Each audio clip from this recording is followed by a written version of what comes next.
Hey there, Scary Parrish. Welcome back to the CBS Sports Eye on College Basketball Podcast, where we sometimes discuss camel fighting, dodo birds, and leaky black. Adam Finklestein's here with me. He's the director of scouting, 24/7 Sports, and a real asset on recruiting and just college basketball in general for CBS Sports HQ. If you're watching on YouTube, smash the like button like you're Brandon Davies. You have consent. And if you haven't yet, subscribe to the CBS Sports College Basketball YouTube channel. Also do that while you're here.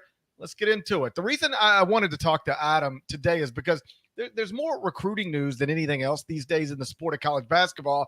And what I want to do is start with Adam on what's happening at Missouri, where Dennis Gates recently secured a commitment from Honor Boateng, a 6'5" wing from Little Rock, Arkansas, who was ranked 41st in the class of 2024. That addition means Mizzou, right now, in this moment, has the number one recruiting class in America, according to 24/7 Sports composite rankings. So let's start there, Adam. Does Mizzou really have the best class in 2024 at this moment? And either way, how impressed are you with what Dennis Gates is doing in advance of his second season in the SEC?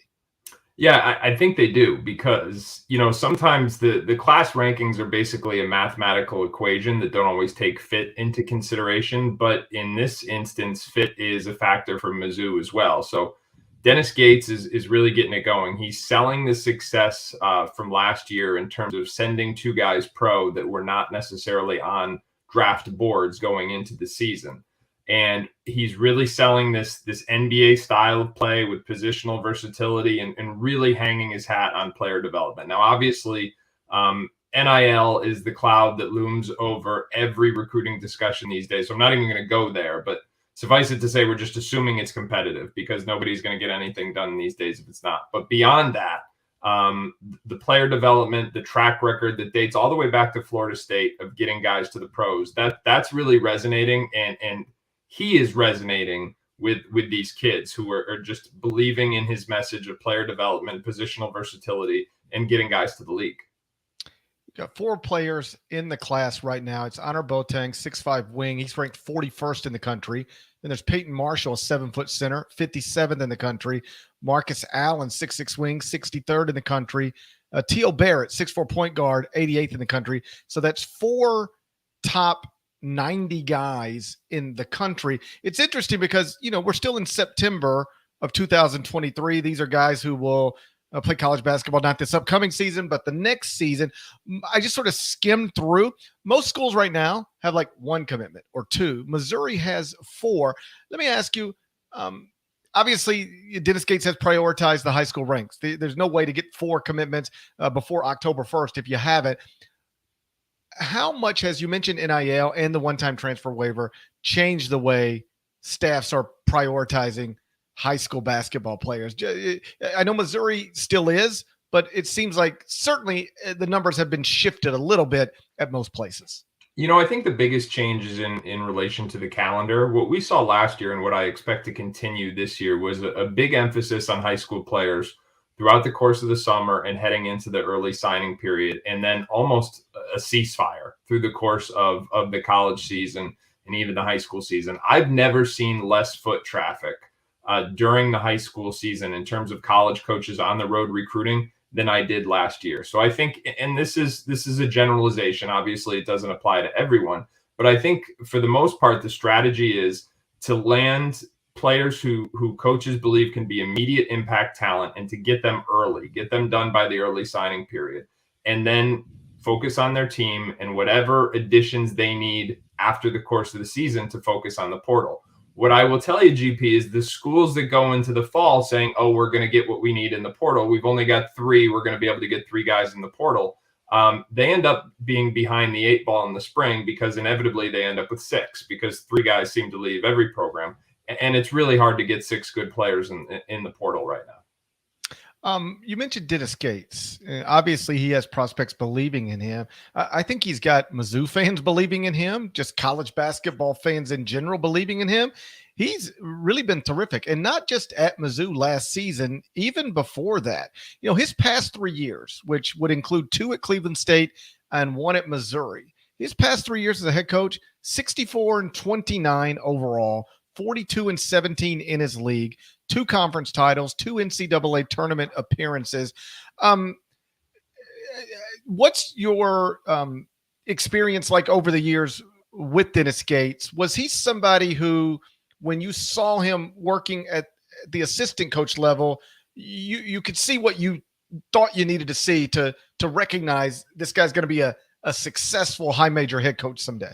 Well, I'll tell you a recent story. It was April of this past year, and I happened to sit next to him at an event, recruiting event. And admittedly, I didn't end up watching as much of the game as I should have, because he and I just ended up talking. And we were talking about players. We were actually talking about the NBA draft. I was doing some legwork, getting ready for our CBS Sports HQ coverage of that, and talking to him about some of his guys. And as I mentioned, he had a first round pick last year, and he had someone sign a 2-way deal. So he had 2 pros out of that class. And we went back and forth for the better part of that hour, just showing me, he literally handed me his cell phone at one point, showing me how he does film sessions with his guys. He says, we don't sit in the film room and watch film for an hour like most people do. He said, I text them clips throughout the night, and I'm looking at the clips, and I said to him, I was like, wait a minute, you're cutting these up yourself. This isn't some polished thing from, this is you taking your cell phone, holding it up to the computer, hitting record, and then text. And then I'm looking at the timestamp, and it's like, 12:30 on a Saturday night, and stuff like that. And it just speaks to, I thought, his ability to communicate with his players in the way in which they communicate with everybody else, and really be to evolve with the times. And I think the other important thing when it comes to his track record is the links to Florida State. And I'm talking about the Florida State kind of in their glory days, in that Leonard Hamilton staff. Because remember, he's got CY on staff with him now too, who went from Florida State to join him in Mizzou, who was a powerhouse recruiter at Florida State. And they had a long list of guys they developed there. They recruited and developed, from Jonathan Isaacs to Scotty Barnes. And these are lottery picks and real success stories in the NBA. And so they can sell that now too. So you put all that together, all the stuff they have to sell, the recent history of success, the relatability, the way in which he communicates with his kids, the way in which that they talk, and the way he's giving his kids information to process. I mean, it was literally a film session over text message. I mean, they're going back and forth, just about the angle of his feet, or the different skill development points. I remember he gave me this little nugget. We were sitting there, we were talking about some of the shooting progression that his guys made last year at Mizzou after he took over. And the teaching point there is, we shoot strikes. And he said, and I said, okay, what's that mean? He says, if you get a good pass and it hits you in the strike zone, if it hits you in the shooting pocket, you have to shoot that ball if you're open. Otherwise, I'm taking you out. So it takes away all the insecurity out of it. And when players have not just that confidence, but that mandate of, you must shoot this ball, you saw the shooting percentage just really jump up. And that paid off in the NBA stock of a couple of different guys in that Mizzou squad last year. Last thing on this topic. Obviously, Missouri has the number 1 recruiting class right now, according to the composite rankings, also according to you. Fine. When it's all over with and the class of 2024 is in the books, what school? We have to do this for a dribble handoff tomorrow, cbssports.com. I should probably ask you before I start submitting my answer. What school is going to end up with the number 1 recruiting class in America? I think it'll be Duke. Yeah. Duke's, the perceived favorite for Cooper Flagg right now. They just got Con Canepo last week. So they've got 3 commitments, including 2 5-stars right now. But if you look at their roster this year and the types of losses they could have following the season, and I think it's a pretty good chance that the whole starting 5 is out after this year at Duke.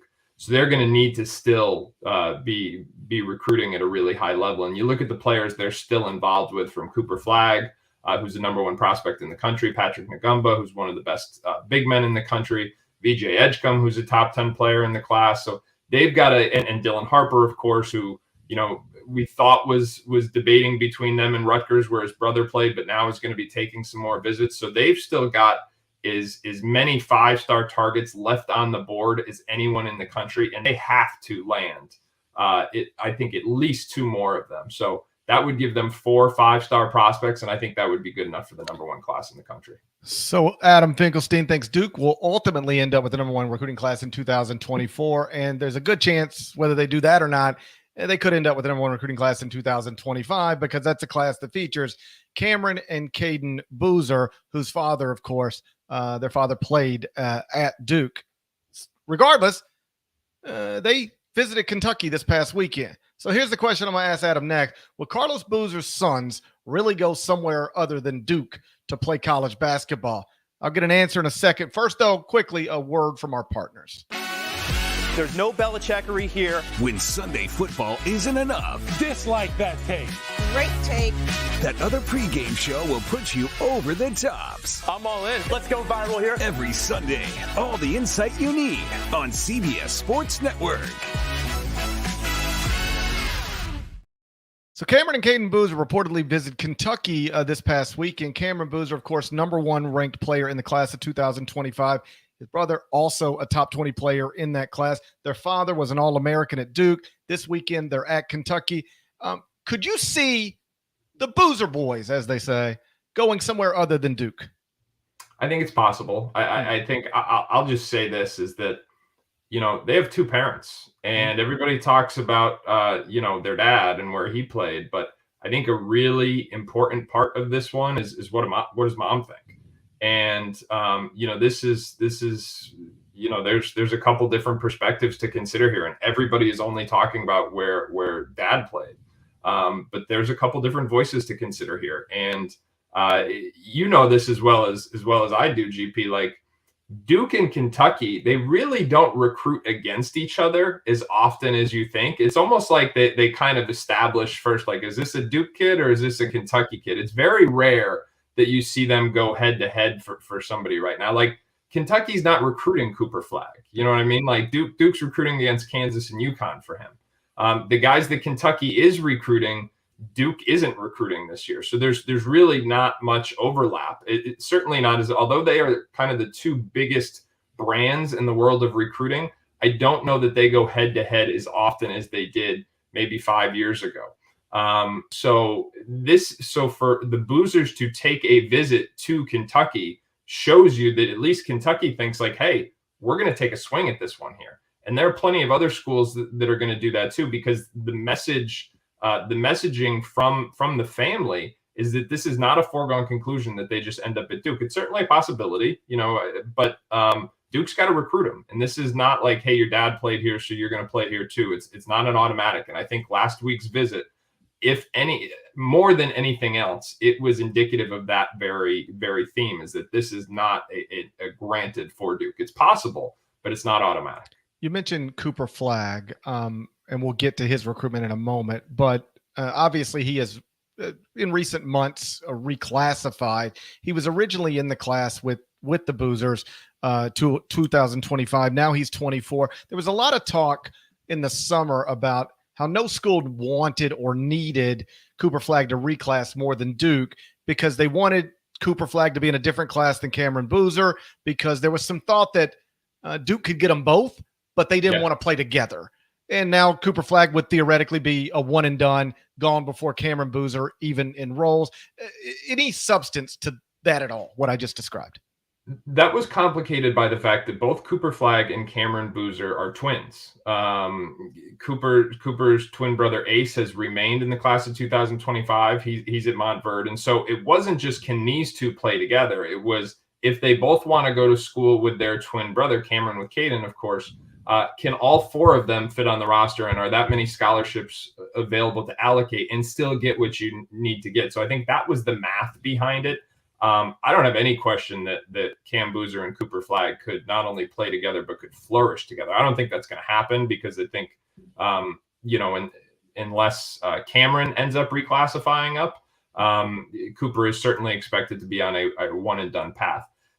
The reason why the reclassification was not a surprise for Cooper, though, is because he has a late December birthday, which makes him one and done eligible. Cam is not one and done eligible. And of course, Caden, they have the same birthday. Obviously, they're twins.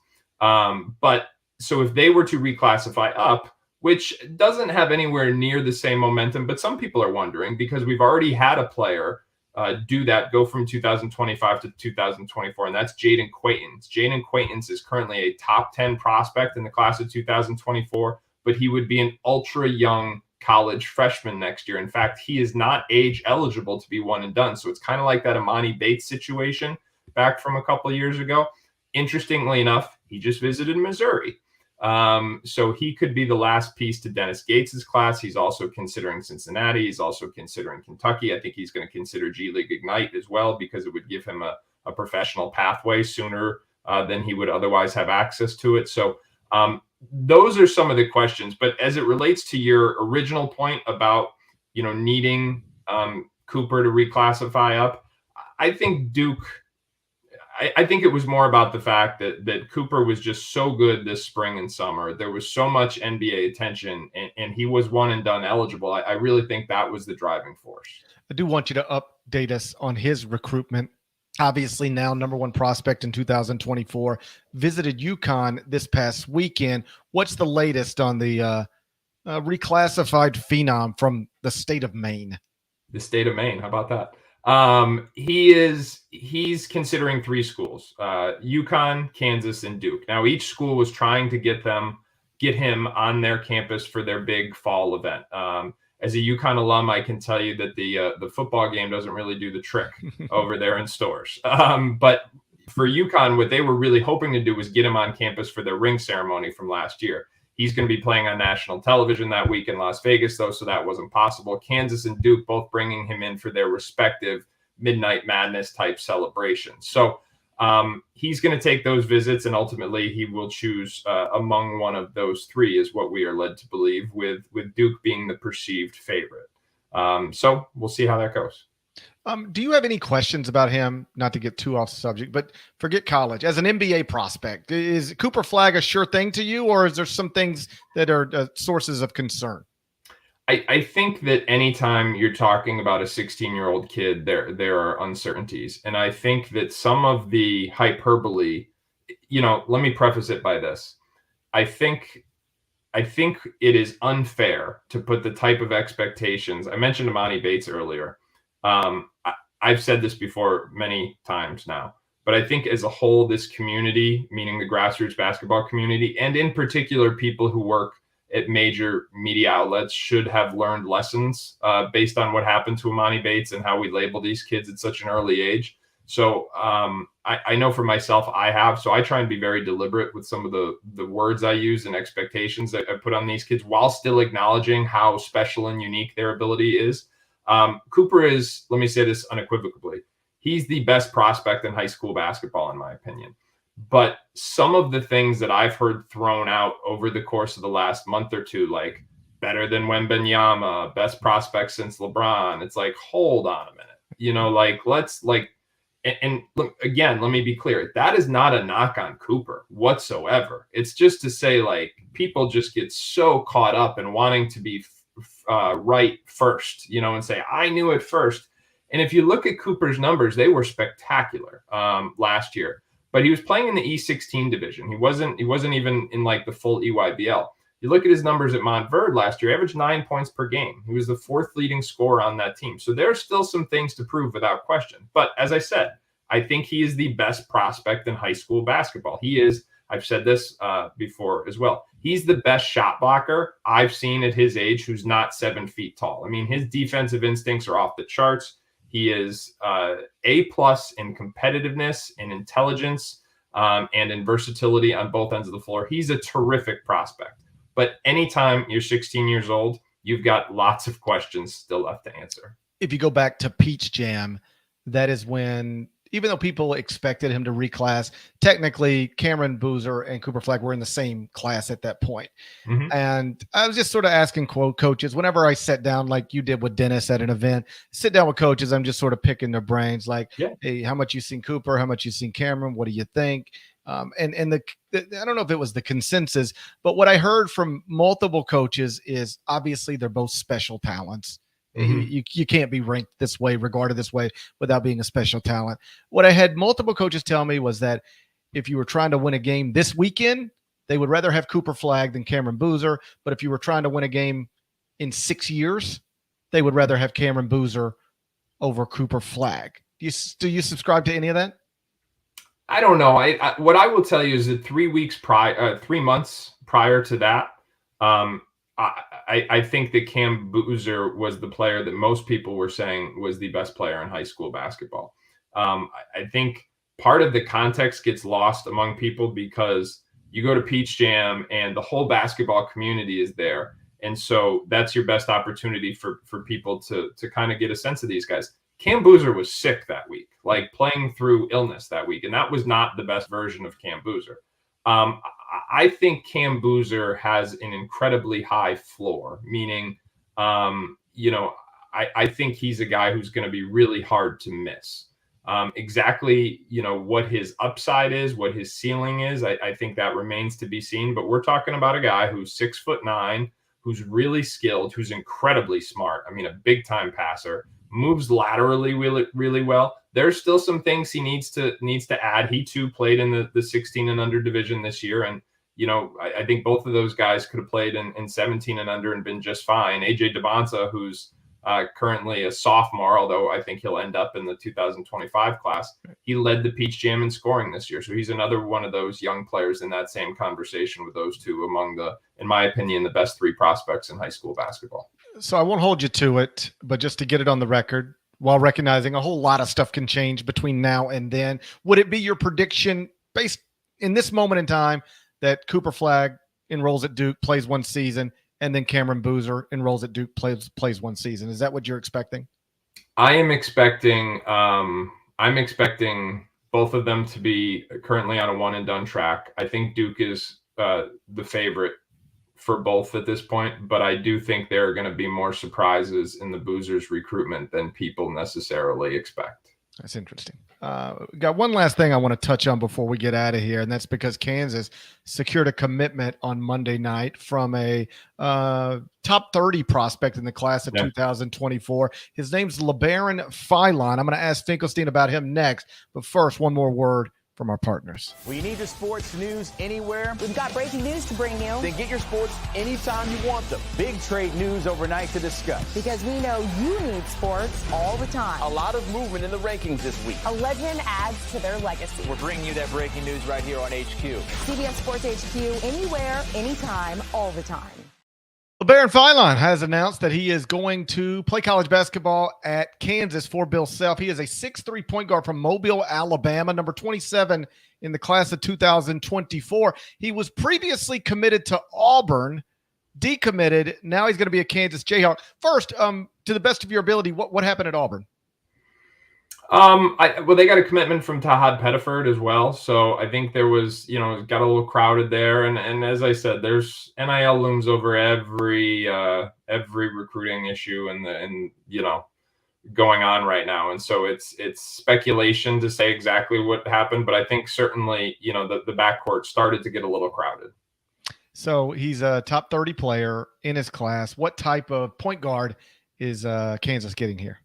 Kansas is getting a big point guard. He's about 6'3", and he is terrific in the open floor. That's why the Auburn fit would have been pretty good, quite honestly, because he plays with great pace, loves to get up and down, and he can make plays for himself and others. He's a good pull-up shooter, working to get a little more consistent out to the three-point line, but he's also a guy who can really stuff the stat sheet. He's a good rebounding guard. As I said, he puts good assist numbers up. He's got good hands defensively, so he leverages his size, gets his hands on a lot of balls. And I think that for Kansas, it just really struck me as a smart move, because the intel that I've heard is that Elmarco Jackson is kind of living up to what we expected last year. So maybe he ends up being one and done. Certainly they have to prepare as if that's a possible scenario. Harris, who I think could be one of the best college point guards in the country this year, who knows what happens to his future. So this to me was them really solidifying the future of their backcourt, given Chris Johnson's decommitment and then some of the off-court issues that have impacted their depth at the point guard position. At Kansas, you mentioned Elmarco Jackson. He's the big 5-star guard who is enrolling, and yet most people don't have him as a projected starter this season because of DeJuan Harris Nick Timberlake, Kevin McCullough probably looks like your 1, 2, 3. Still, you've seen Marco Jackson more than I, more than most. Whether he's in the starting lineup or not, what's that going to look like for Bill Self? Well, first of all, about the starting lineup point, I think that if recent history has shown us anything, it's that college role is not necessarily a corollary to your NBA draft stock. I mean, we've seen lottery picks who came off the bench. Jeremy Sohan is the one that comes to mind first and foremost. I mean, he was coming off the bench, and was it Kendall? Who was the guy playing in front of him on that Baylor team? It was another freshman. Everybody was projecting him to be the one and done guy, and it was actually his backup, who was Sohan, who ended up being the lottery pick. So I think in some ways, having a defined role is almost helpful in some cases, because it allows you to play within a certain scheme and to kind of let scouts keep guessing. And Marco Jackson's so physically talented, scouts are going to be really optimistic about what he can grow and blossom into. And obviously, Bill Self is someone who really makes you earn your role. I mean, freshmen aren't coming. There are plenty of freshmen who go there and don't play as much as maybe we thought they were going to a year before. And the reviews out of Lawrence so far have all been really positive. So if he's impressing Bill Self and he's going to play a role where he's going to look good because he's going to be surrounded by veterans and kind of had the game simplified for him a little bit, I think his NBA stock could be encouraging this year. But again, I don't want to, we'll have to wait and see.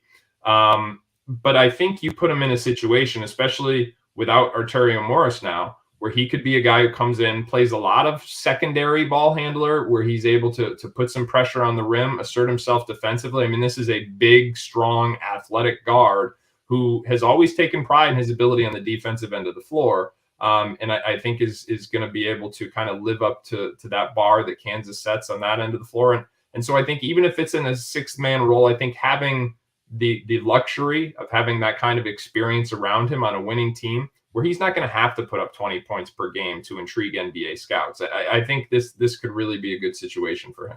The Kendall you mentioned at Baylor, Kendall Brown, second-round pick after the 2022 season.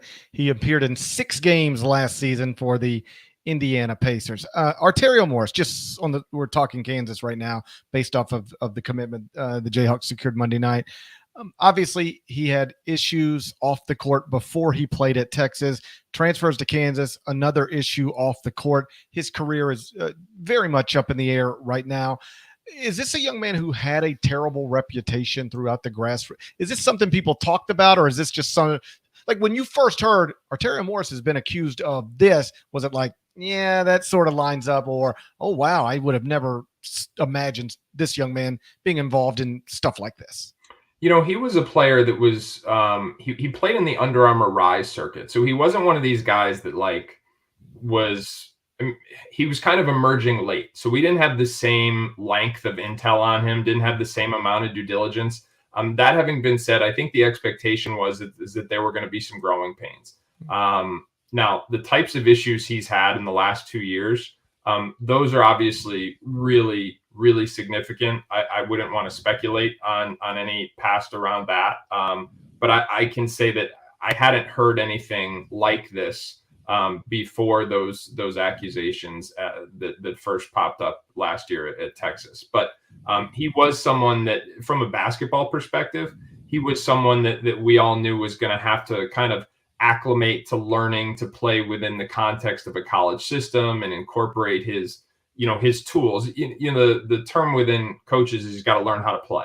And that's what people used to say about Arterio Morris. He was someone that, you could see the talent, you could see the tools, but it was a matter of could he buy into a bigger team concept and really kind of mature in that setting. And the last 2 years, unfortunately, obviously there have been some really concerning things. Yeah. For folks who are listening, who might be unaware, just to get it on the record, he was accused of being involved in a physical altercation with a young woman in advance of his first season at Texas. And then more recently, in advance of what would have been his first season at Kansas, he has reportedly been accused of sexual assault by a young woman. Innocent until proven guilty. Obviously goes without saying in the legal system, but he is currently serving a suspension from the Kansas basketball program. And like I said, his college career now seems like it's at the very least in some sort of jeopardy. We'll see and keep you updated on that story as developments occur. Adam Finklestein, thank you for being here. I appreciate your time and your recruiting expertise. We'll do it again. Can I bother you again sometime? Oh, I love coming on anytime. I appreciate you having me. This is always fun. You're the best, brother. I appreciate you. That's Adam Finklestein. Shouts to Devin Downey. Shouts to Chester, South Carolina. Shouts to Huck and Larnell. Thank you guys once again for watching, listening to the Eye on College Basketball podcast. If you're not subscribed, please go subscribe anywhere you subscribe to podcasts, including Apple and Spotify. Rate it, review it. There's more of us than there are of them. That needs to be reflected in the comments, and we'll talk to you again real soon. Till then, take care.